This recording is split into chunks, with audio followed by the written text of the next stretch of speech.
Hi, Geoffrey. Welcome. So excited to host you. And thank you so much, everyone, for joining this space. I feel like we have so many interesting pointers to cover and so many valuable such information to cover from Geoffrey's. And he's had an incredible story and is an absolute legend. So, Geoffrey, welcome. Thank you. Thank you. Thanks everyone for making it from good morning, good afternoon, good evening, I guess, wherever everyone is from. Amazing. Geoffrey, the first question we always start with is knowing people's story on how they even got involved in crypto. So I'd love to ask you, what was your introduction to the world of crypto, NFTs, blockchain, and decentralization in general? So basically, I got my first introduction way back in 2013. So what happened was that I was working at Bain and Company, and I just left to build this nonprofit to train women entrepreneurs in North Korea. So we're doing everything compliant, we're working within the framework of sanctions, but we were educating them on kind of what the market economy was, what entrepreneurship was. And then there was a currency reform prior to when we started our work that basically kind of gave us an opening into the country. What happened was that the North Korean government had forced a reform of the currency. They made everyone change their old currency for a new currency, and they capped the amount that anyone could change at $500. So you're probably thinking like, hey, this is super crazy. India went through a whole kind of like digitalization currency reform itself, so maybe not so crazy. But in terms of why the North Korean government was trying to do it was that they were trying to essentially crush the entrepreneurial class at that point in time. So people have made money in the markets, they've lost everything.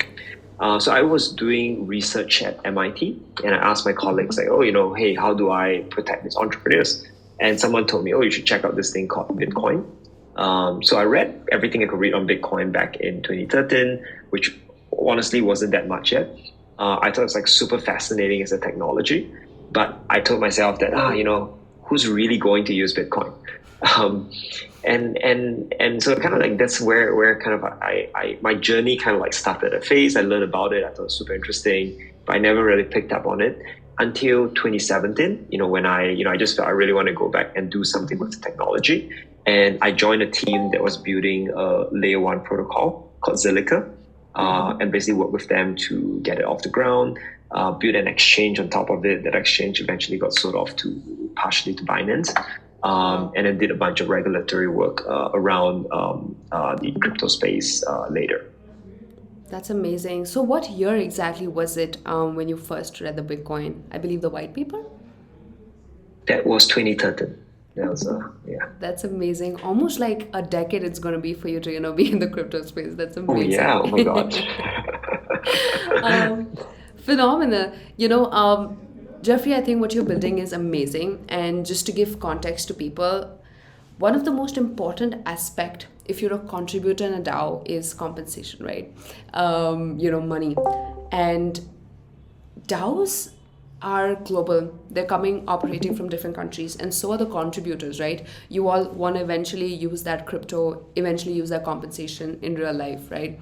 So companies are global, you're global, there's so many currencies involved. It is actually a very complicated process. So Geoffrey, I'd love for you to dive deeper into how are you solving this problem at POKO about global compensation?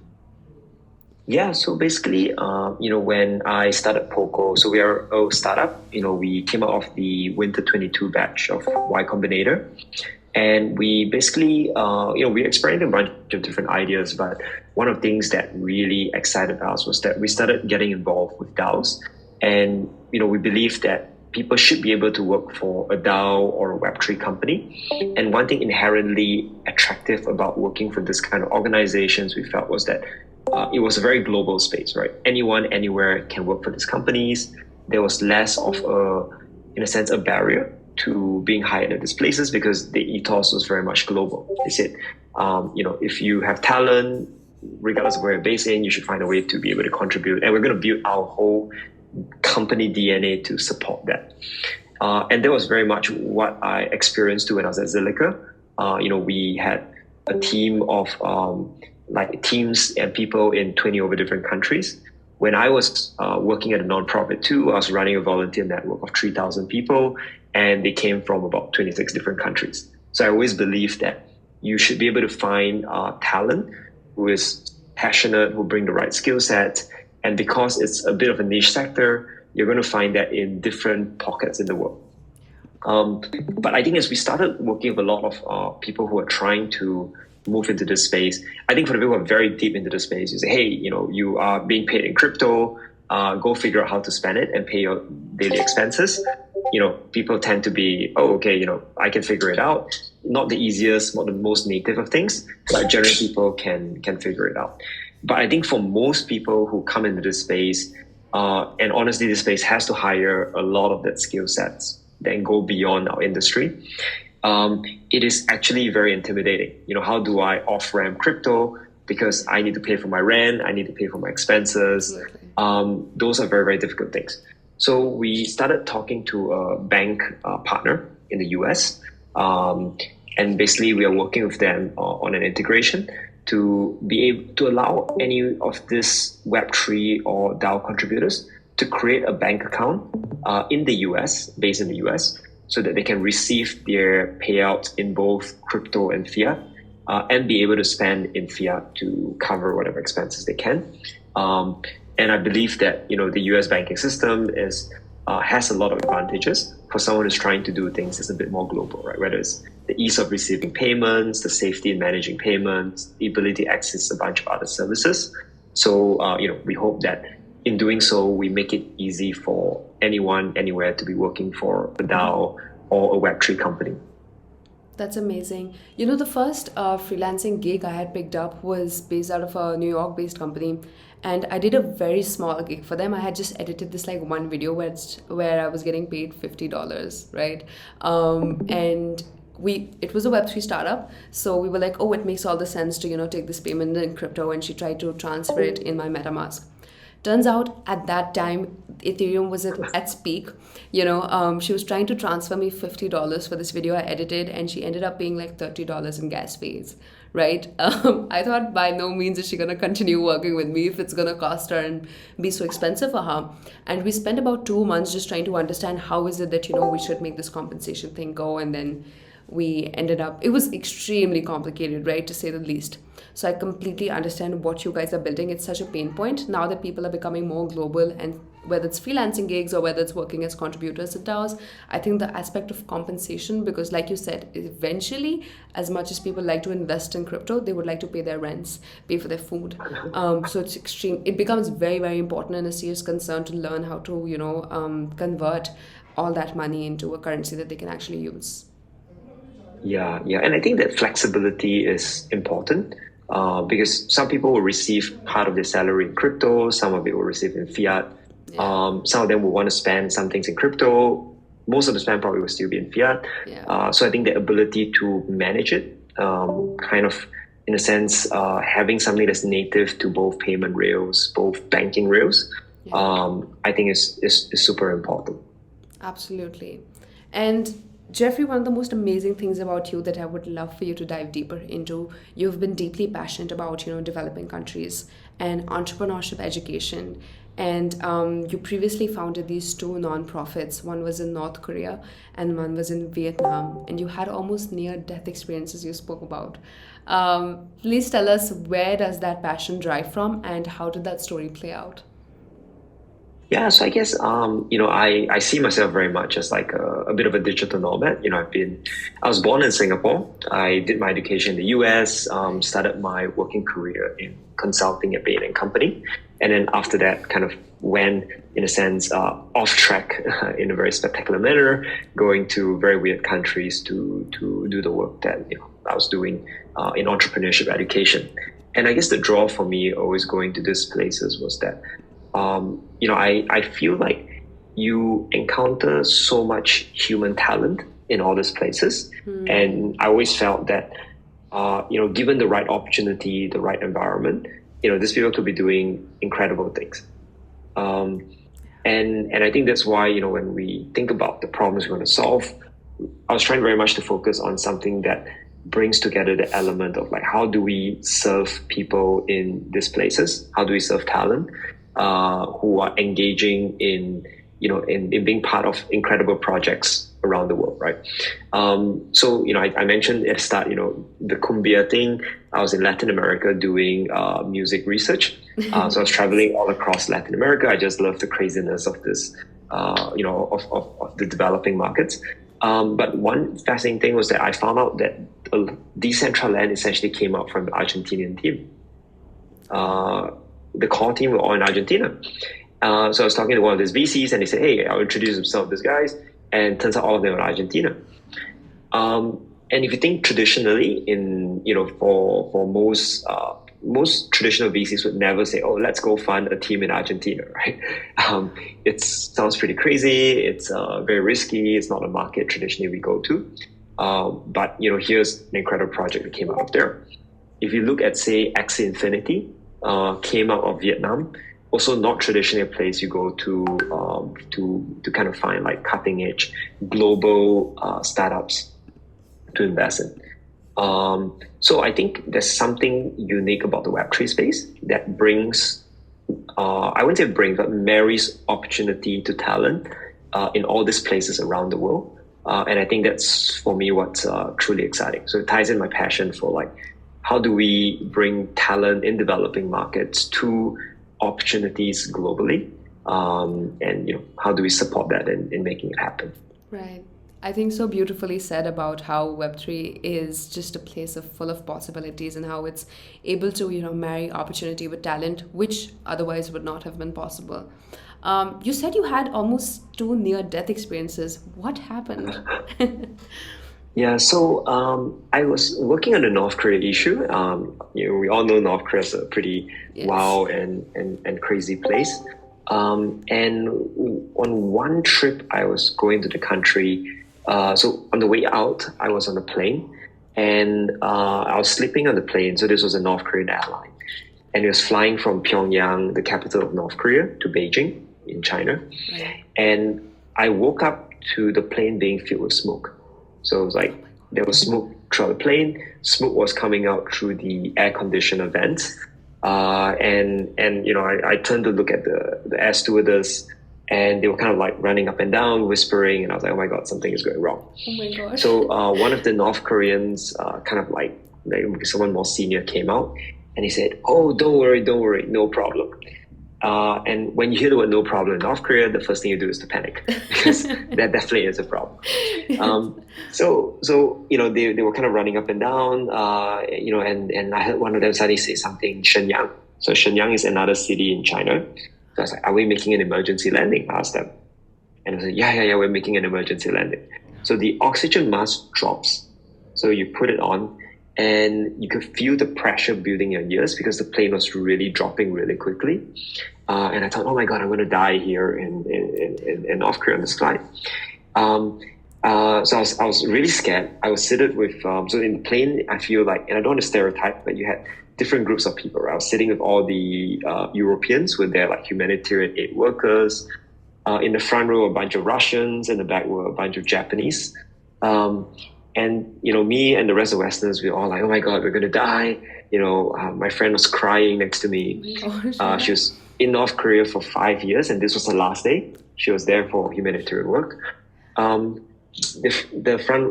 back were the Japanese. Japanese were the best people, the most amazing, because I saw one of them, she wakes up, she sees the oxygen mask, she puts it on, and she goes back to sleep. I was like, that is just amazing. And when we landed, the Russians were very interesting, because they were very upset. They were very angry. So they were shouting at the staff, and I was like, what's going on? So I kind of moseyed up close to them, and they were actually very upset that they're going to miss their connection in Beijing. And that was what they were arguing about. They were like, you got to put us on a plane to get to our connection. And I was like, oh my God, we almost just died. Like, aren't you guys like shaken or anything? So it's just very interesting to see kind of all that different behavior. But that was a pretty wow experience. I mean, I've taken like 80 over trips in and out of the country. So, it was the one flight that that didn't go too well. Survived though, so. That's insane. How did that experience in some shape or form like shape you? Because that definitely left an impact for sure. Yeah, I think it's like kind of you know, I feel like you know, there's parts of my life where you know, now I'm obviously kind of doing weird random stuff, running a startup, which is not the easiest thing to do. Um, but there are many parts of my life where like, oh, you know, should I have stuck to a more safe, comfortable corporate path, right? You know, you get a good salary. You know, most of the time you don't actually have to put in 120% to you know, to do pretty well in those jobs. You know, you do what you needed, you get a good salary, you know what to expect. Um, and I think part of me is just like, oh, at some point I realized that that temptation and the attraction of doing that just doesn't exist anymore. Because you only have one life, right? And you want to have, you want to kind of live the core principles that drive you. And I think for me, it was always a sense of freedom and autonomy, the ability to make my decisions, to shape the world and environment I lived in. And a big part of it was around like, how do I unteeter myself from location? You know, I don't want to be like, oh, I'm in Singapore, I'm stuck doing a job in Singapore, and I'm kind of working at it 9 to 5, and I have to be in Singapore, right? I want to live in the places that I think are most interesting. I want to move around. I'm now doing a bit of a self-experiment as a digital nomad. I'm currently in Japan. I'm normally based in Japan, in Vietnam, and I'm going to Colombia next. And I'm interacting with all these different digital nomads and Web3 communities in all these different places. So, you know, I think a big part of what came out of that incident was just this idea of like, what are the core principles that drive me, and how do I build a life and a work and a working kind of lifestyle that reflects those principles. I love that. Thank you so much for sharing that story. And I'm so glad that you have this, almost freedom of being location independent, and, you're exploring these parts of life, because as important as it is to, make a living for yourself, establish yourself financially, it is also so important to truly like live, right? And for you to, like, you found your passion in like discovering new and interesting places, living and breathing there. I think it's amazing. And I feel like it's a lesson for all of us to learn that we don't have to wait to be in a North Korean plane to have a near death experience to realize those principles. So, absolutely amazing. So you said you've traveled back and forth from North Korea because, you were working for these nonprofits and stuff. Am I correct? Yeah. Right. Yep. So, the first time when you went there, did you have any reservations and hesitations? And if yes, then what were they like? Yeah, so I think that's probably the weird part about me. I think the first time I went there, I didn't really know what to expect. You know, I was kind of like more excited than I was scared. Otherwise, I wouldn't be going there. I was that scared. And it was a very funny, weird trip, because the first trip out, I was just like, you know, what was really surprising to me when I went there is I met this North Korean university student, and she was telling me how much she wanted to learn business and economics. And this was in 2007. So I said, are you sure, like you want to learn that? I thought you're a communist country. And she said, I want to be an entrepreneur. I want to build a successful business to show that women can be great business leaders. And I was very surprised, because one is that I was like, A, you want to learn about business in a communist country. Two is that you have that personal drive to prove something. And kind of change something. So I left the place with a deep feeling of like, oh, there is talent here as there is everywhere. And how do we help and enable this talent? So kind of going back to my thesis on how do we build employment in Web3 around the world? Maybe minus North Korea. Sanctions is a big headache. But, it's kind of like, I think there was just that consistent team running through, and like, how do we, again, marry opportunity to talent, around the world? That is lovely. Yeah, it's so fascinating. I wonder how did she even have the exposure of, and were they allowed to pursue things like education and stuff? Because I know there are certain restrictions when it comes to like, freedom for doing certain things. Yeah. So I think the interesting thing was that the country itself, in terms of their attitude towards business, economics, they went through its own cycles. Some periods they were more receptive and encouraging, other periods they were a bit tightening up. But I think for them, the change comes from that global interaction. So you see, like for them, I guess it's like at some point you start seeing Chinese tourists coming in.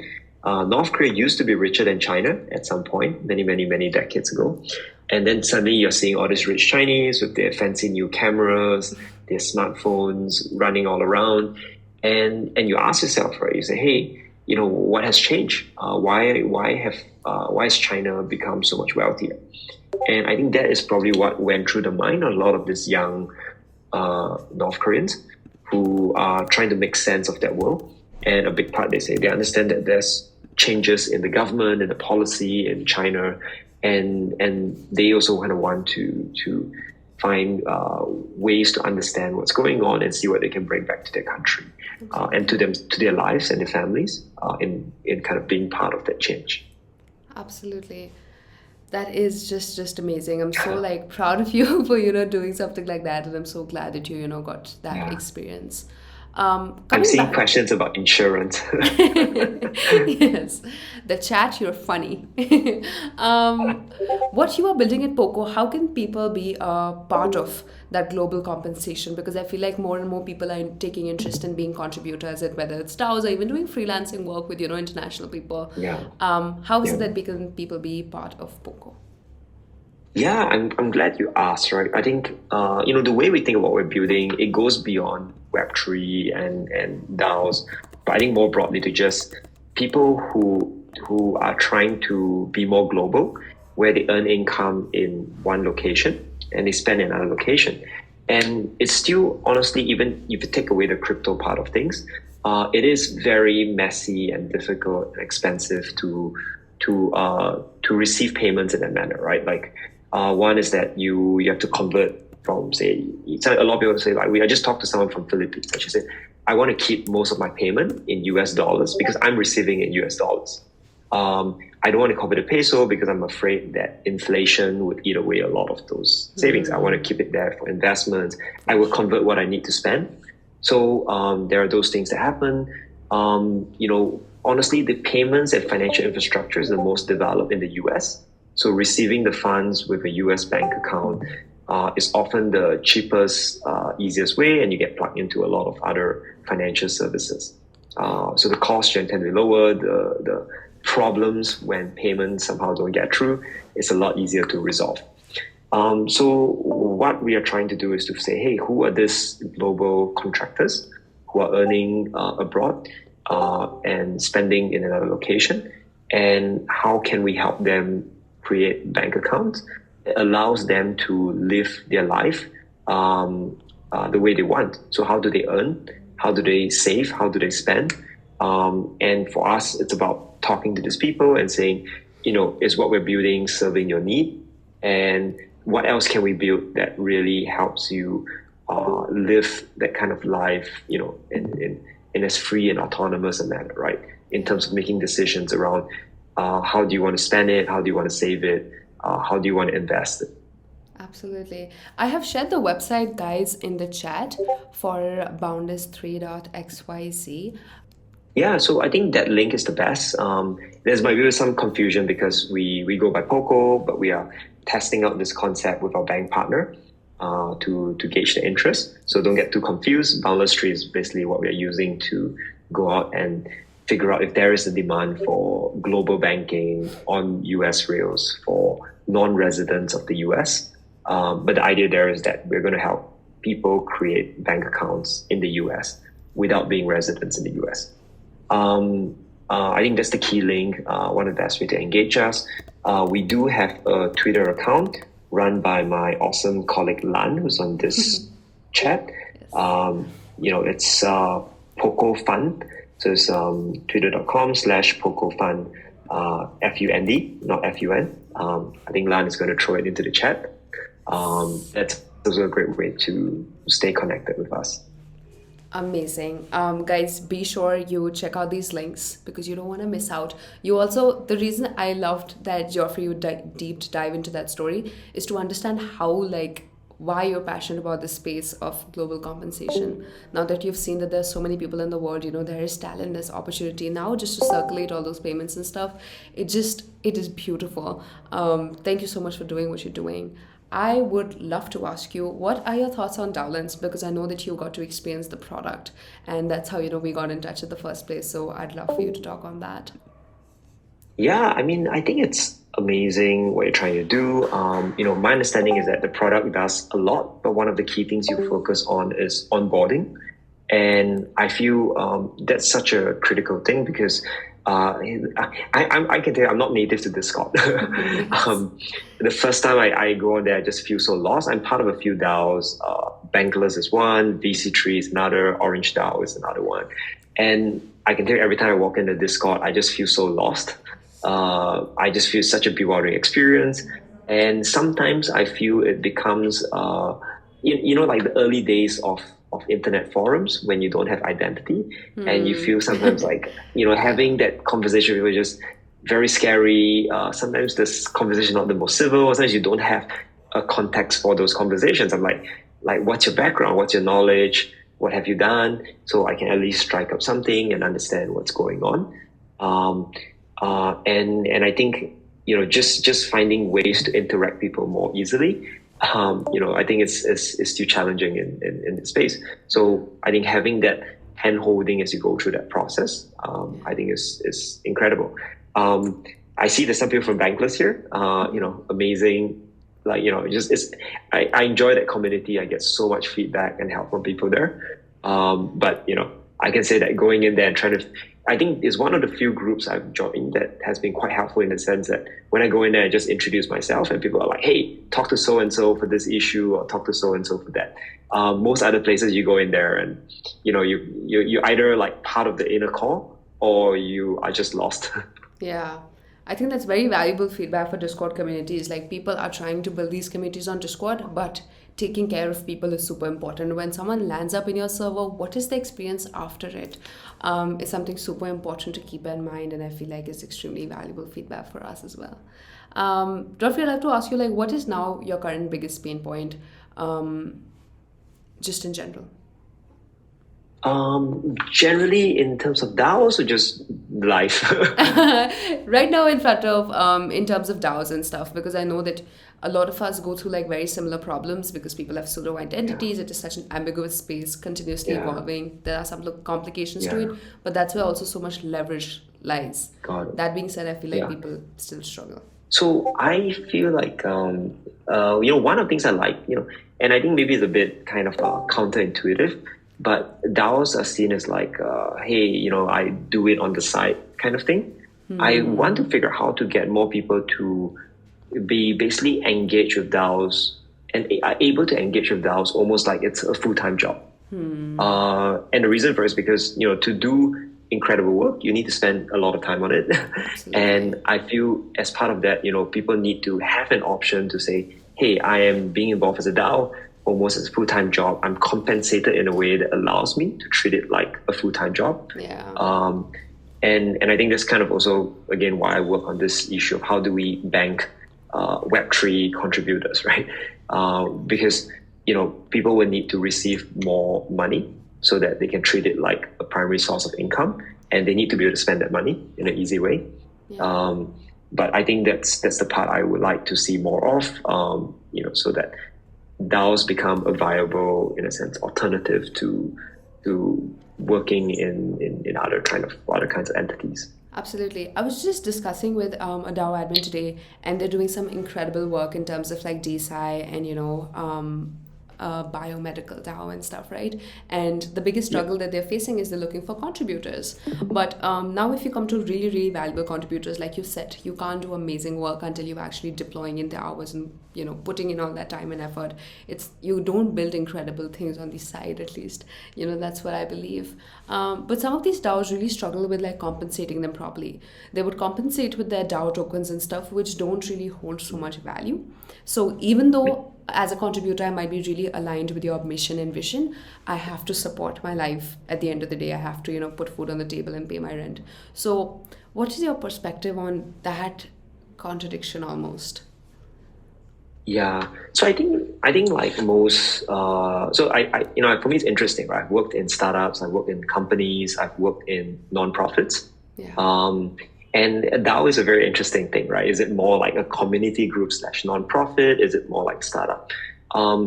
You probably will see kind of different DAOs will spring up to accomplish different things. And I think based on how those activities are being accomplished, people need to organize themselves in different ways, right? So some DAOs will probably need to raise funds and deploy those funds in the same way that like a startup needs to do it. There will be elements that will be DAO specific. There are elements that might not be, right? So I'm involved in an investment DAO. So it's called VC3. It's comprised of all these VCs from this Kaufman Fellows program. And one thing you realize is that everyone loves the DAO element when it comes to looking at deals and voting to invest in deals. No one wants to handle all the other parts of the DAO. Yeah. So you say, hey, guys, let's decide how to pay for this or which office to hire. So there will be elements where I feel like you would organize it almost like a traditional kind of, for lack of a better word, like a company.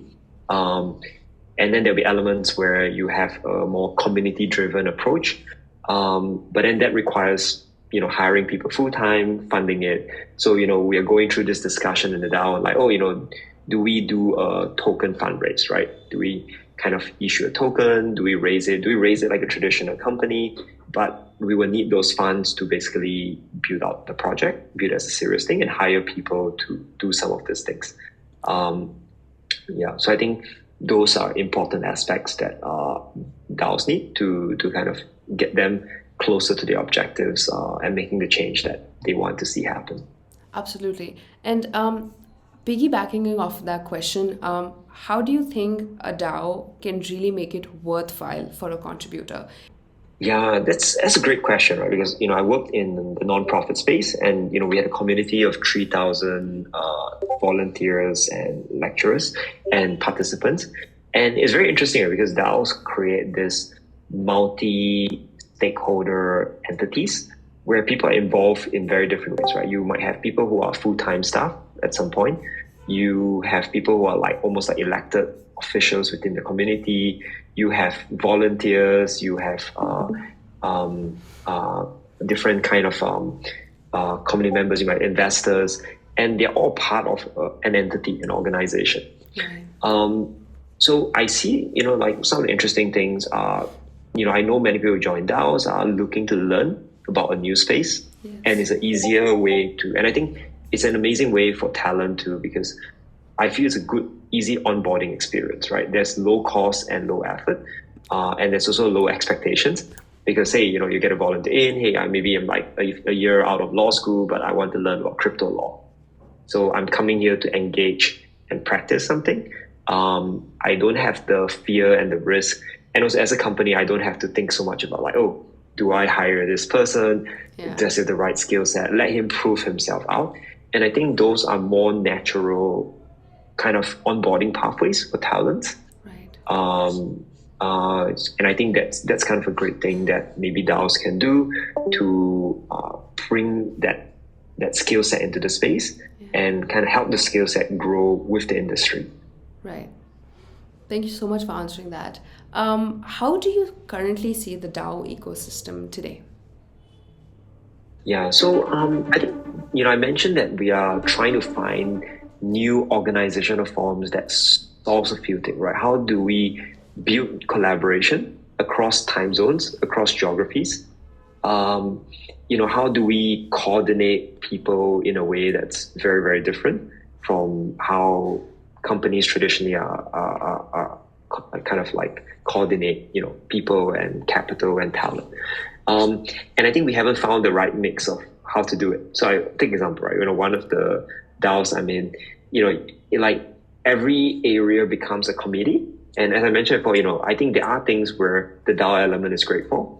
And when I think of DAO, I mean like, hey, this idea of like voting and community driven, and the elements where you maybe just want to have it centralized. Right? So going back to the VC3 example, people don't want to vote on which office equipment to buy, how much to spend on office equipment. They want transparency, but they're fine having someone make those decisions as long as it's in the best interest of the company.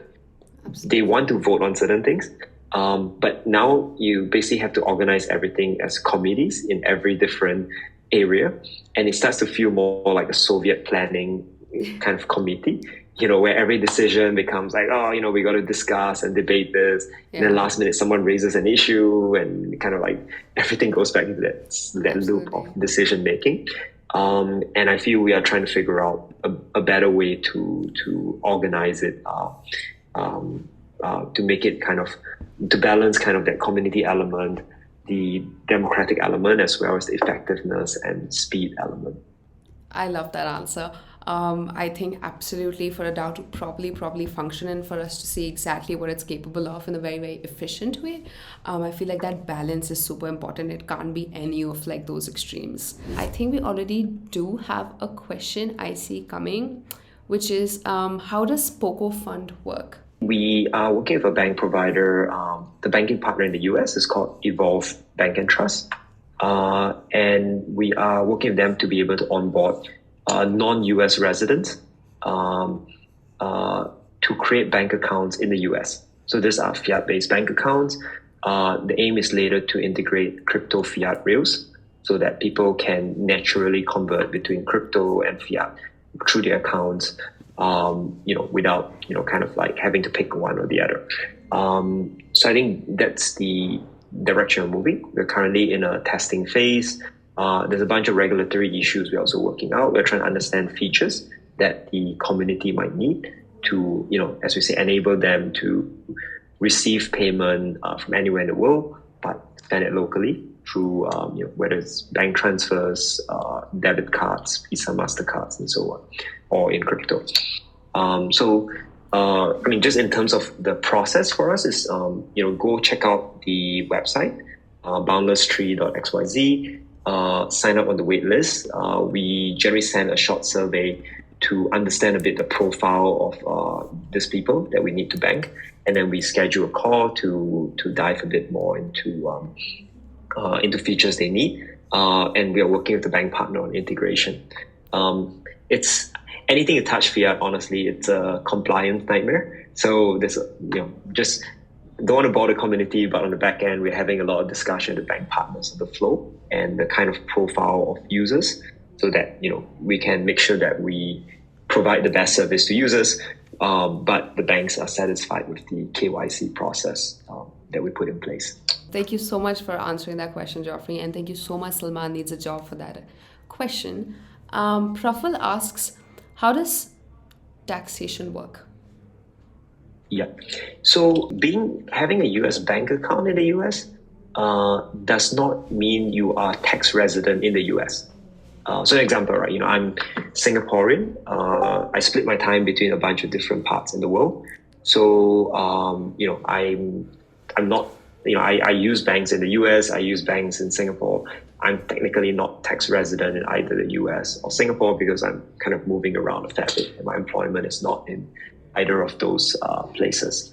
So, taxation I'm not a tax advisor, but that generally will have to be determined by the users themselves, potentially with some legal help. And I think that's a fairly standard tax question there. And it's a very interesting question that comes out. It's just with whole digital nomad movement and all of that, where does taxation actually occur? It's a fairly unsolved question. Legally wrapping DAOs and DAO employees, actually, that's kind of where we started. The honest answer is we started with providing legal wrappers for DAOs. And I think I think it's something that we want to go back and revisit that issue down the road. What we found as we started doing was that it was very complex of an issue, right? We thought, hey, we work with the government to kind of create a legal wrapper for DAOs, and that would make it low cost, accessible for everyone trying to build a DAO. What we realized was that because people have such complex operation needs, so someone say, I'm in Latin America, I'm in the US, I'm in Europe, I'm in India, they all kind of want to set up the entities in different locations because there's a whole bunch of issues that they consider. So we didn't feel there was a global solution that we could provide versus say, providing a banking or payment solution for that. Thank you Yeah. so much for answering that. I feel like that is very, very interesting to see how all of this is evolving because it is super new, right? Like you said, being a digital nomad and living in different locations and stuff, tax and stuff does become something of a very interesting question how to tackle it. Awesome. Geoffrey, I'd love to ask you what has been your biggest learning? I feel like you've had an incredibly like rich experience, whether it was in terms of your education or your work experience, or to today what you're building. Not just in the DAO space, but as a human being in general. Like, what has been your biggest learning that you'd like to share with us? Yeah, I think for me, it's you know, it's very weird, right? Because a lot of us start in the crypto space, shying away from regulation and government. It's kind of a bit, everyone's a bit allergic to it. I come from a very weird angle where I was doing public policy work in some sense. I was working in an NGO, but a big part of what we do was to engage public policy makers. And then now, for me, kind of working in the crypto space, in starting in 2018, I felt that this space was going to get regulated. And the ideal situation is that you want to see it regulated in a way that makes sense for the sector, that supports the sector, rather than having it regulated in a way that just doesn't understand it and end up kind of like killing the innovation that comes with the space. Yeah. So, I think especially for me now, having to deal with the banking issue, the fiat issues, there's a huge compliance regulatory angle to all of it, which is incredibly difficult. And I think part of, what I've learned is that, you can't run away from it and you kind of have to engage with regulators. I think that's something that we are trying to do a lot more to make sure that, what we're giving back to the community is not just a product, but also to support kind of a more favorable environment for Web3 to grow in. Right. Amazing. And any ending thoughts? If community, we do not have any more questions. I think we've already way short past our time because I feel like we were really enjoying the conversation. There were so many amazing things to learn. But Geoffrey, any ending thoughts from your side? I mean, for me, it's just, as a person kind of building a product, we always love to talk to users who say, hey, I have a pain point. I think your solution seems to solve it. If you could reach out to us through the landing page, we would love to speak to you. And, I think it helps us build a better product. It really helps us a lot. So I think that's number one on my list. Number two is that I think we are we are part of a movement that's kind of creating a new types of organization, new types of workforce, new types of system, right? So someone asked this question like payroll, health benefits, taxation. It's very funny because crypto kind of tackles one of the key elements that we associate with government power. But when you think about the implications of all these things and in lifestyle, like me being a digital nomad, where is my residency in? Where do I bank it? Do I decouple my bank and my work and my location and my health benefits from being in one location and everything packaged in one thing to being all over the world? I think there's just so much fascinating implication in this Web3 space. And I feel like, a big part is just to experiment and see how we can, push the boundaries and create, this kind of new economic or in a sense, a public infrastructure.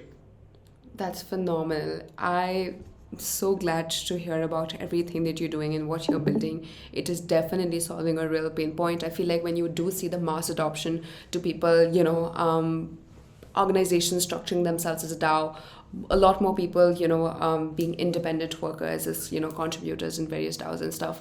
I feel like a solution like this will genuinely be something that speaks to the soul.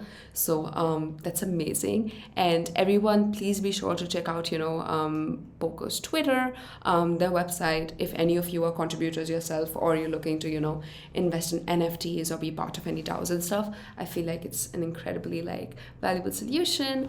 That's it. Thank you so much everyone for joining, so much for tuning in, and thank you Geoffrey for just being authentic, honest, sharing your story and sharing the story of what you're building. It was a pleasure to chat with you and speak with you. So thank you so much. Yeah, thanks everyone. I think it's great questions, amazing conversation. Glad everyone is at the forefront of this movement. Thank you. Thank you, everyone. Bye. Have a great night. See you all for next Monday with the next Discord space. Bye, everyone. Ciao. Thank you so Bye.